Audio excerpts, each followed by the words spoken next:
Meninos e meninas, como é que vocês estão? Tranquilos? Sossegados? Vamos aproveitar aí que nós estamos todo mundo confinado em casa e vamos estudar, né?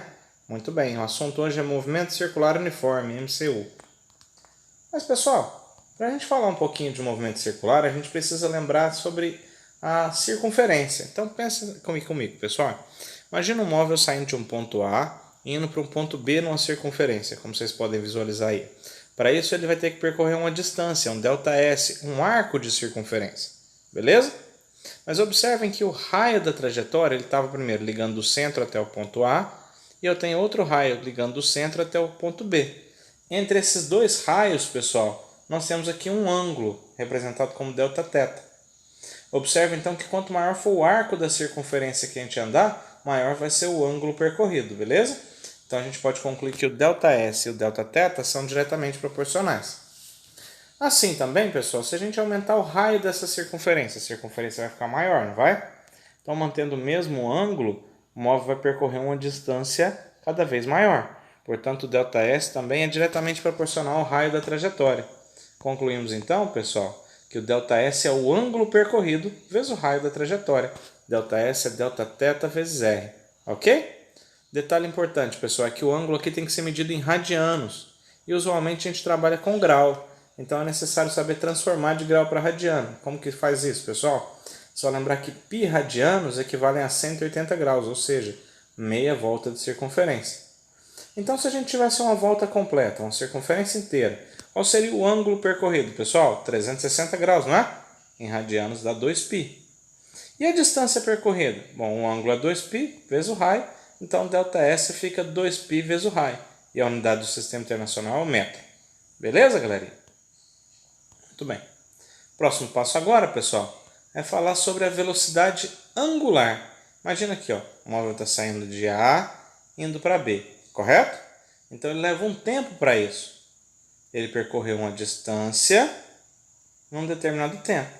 Bom, se ele percorre a distância num tempo, nós sabemos que ele tem uma velocidade, é chamada velocidade escalar, não é isso? E como a gente já sabe, pessoal, a velocidade é ΔS sobre ΔT, e a unidade de medida é metros por segundo. Mas, pessoal, ao mesmo tempo em que ele percorreu uma distância, ele percorreu um ângulo, ele teve um deslocamento angular, que a gente já sabe tem que ser medido em radianos. Então, para isso, ele vai ter aqui uma velocidade chamada de velocidade angular, representada por essa letrinha grega aí, pessoal, que é o ômega, beleza? Então, olha só, se a velocidade escalar é a distância pelo tempo, a velocidade angular a gente não está preocupado com a distância, a gente está preocupado com o ângulo. Então, vai ser o ângulo percorrido um dado intervalo de tempo, Δθ sobre ΔT, beleza? E a unidade de medida, galerinha, vai ser radiano por segundo. Ok até aí? Muito bem, vamos dar sequência. Então, olha só, presta bastante atenção nisso aqui. Nós vamos tentar encontrar uma relação entre a velocidade escalar e a velocidade angular. Nós acabamos de ver, pessoal, que o ΔS é o ângulo vezes o raio, não é isso? Então, olha só. Se nós dividirmos dos dois lados pelo tempo, ΔS por ΔT é igual ao ângulo vezes raio por tempo. Mas quem que é ΔS por ΔT? Não é a velocidade escalar? E Δθ por ΔT? Não é a velocidade angular? Então, o que nós temos, pessoal? A velocidade escalar V é igual à velocidade angular ômega vezes o raio, V igual a ômega R. Beleza? Essa é a relação fundamental do movimento circular. Bom, para a gente dar sequência, a gente precisa lembrar aí do conceito de período. O que é período, pessoal? É o tempo para completar um ciclo de uma forma geral, ok? Mas no caso de um movimento circular, é o tempo para dar uma volta completa, ok? E a unidade medida para tempo, a gente já sabe, é o segundo. Então seria, por exemplo, o tempo que o ponteiro dos minutos demora para dar uma volta, ou o tempo que o ponteiro das horas demora para completar uma volta. Esse é período. Qual que é o período do ponteiro dos segundos, então, pessoal? Quanto tempo ele demora para dar uma volta? Muito bem, 1 minuto, ou seja, 60 segundos. E o ponteiro dos minutos, ele demora quanto tempo para dar uma volta? 1 hora, não é isso? 1 hora são 3.600 segundos. Já o ponteiro das horas, pessoal, ele demora 12 horas para dar uma volta.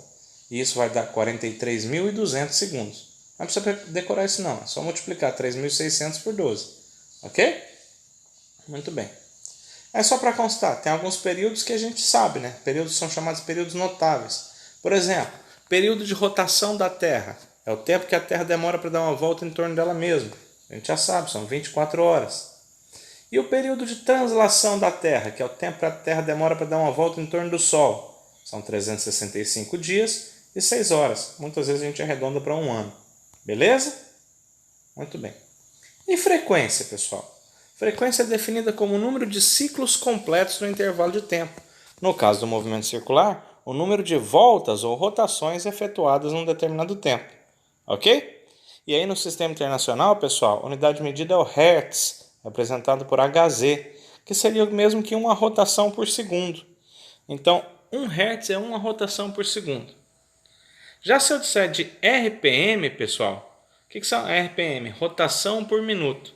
Se eu dou uma volta, uma rotação a cada segundo, eu vou demorar 60 segundos. Desculpa, eu vou conseguir dar 60 rotações em 1 minuto. Então, 1 Hz equivale a 60 rotações por minuto. Beleza? Agora, não sei se vocês perceberam, pessoal. Período é tempo para dar uma volta. Frequência, número de voltas num determinado tempo. Dá para reparar então que um é exatamente o oposto do outro? Então, olha só, pessoal. A relação entre o período e a frequência é o seguinte, ó. A frequência é o inverso do período e o período é o inverso da frequência. Ok? Muito bem, galera. Agora, olha só. Vocês lembram que a gente tinha comentado agora há pouco que a velocidade angular é o ângulo percorrido num dado intervalo de tempo? Se eu tiver uma volta completa, qual é o ângulo que a gente percorre? Não é 360 graus? Em radiano, 2π. E o tempo para dar uma volta completa, pessoal? A gente chamou agora há pouco de período, não é isso?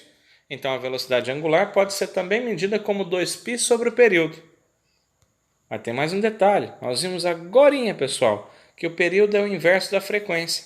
Então dividir pelo período é o mesmo que multiplicar pela frequência. Portanto, a velocidade angular também pode ser encontrada como 2π vezes a frequência. Então tem essas três expressões aí, ó. Ângulo por tempo, 2π sobre o período ou 2π vezes a frequência. Ok, pessoal? Muito bem.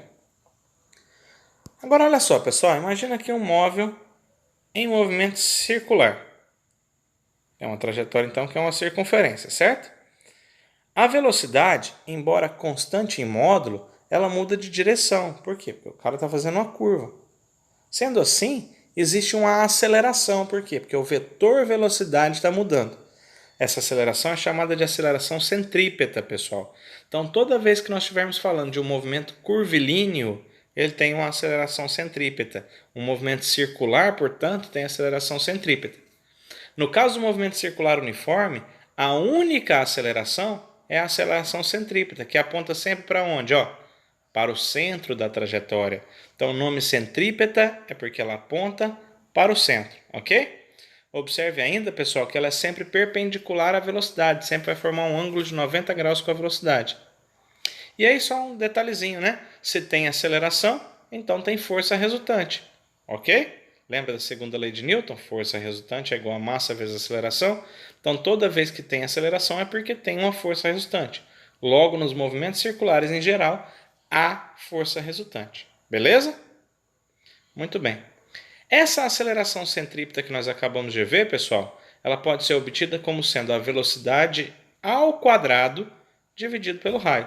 Então, V ao quadrado sobre R, ok? Mas também lembra, nós acabamos de ver que V é igual a ômega R. Desculpa aí a ditação, pessoal, é um ômega, ok? Então, sendo assim, a aceleração centrípeta também pode ser ômega ao quadrado vezes o raio. Ok, meninos e meninas? Então lembra, a aceleração centrípeta sempre aponta para o centro da trajetória, sempre é perpendicular à velocidade, está sempre presente nos movimentos circulares e pode ser medida como V ao quadrado sobre R ou ômega ao quadrado vezes o raio. Ok? Galerinha, por hoje é só. Fiquem com Deus. Até mais. Tchau, tchau.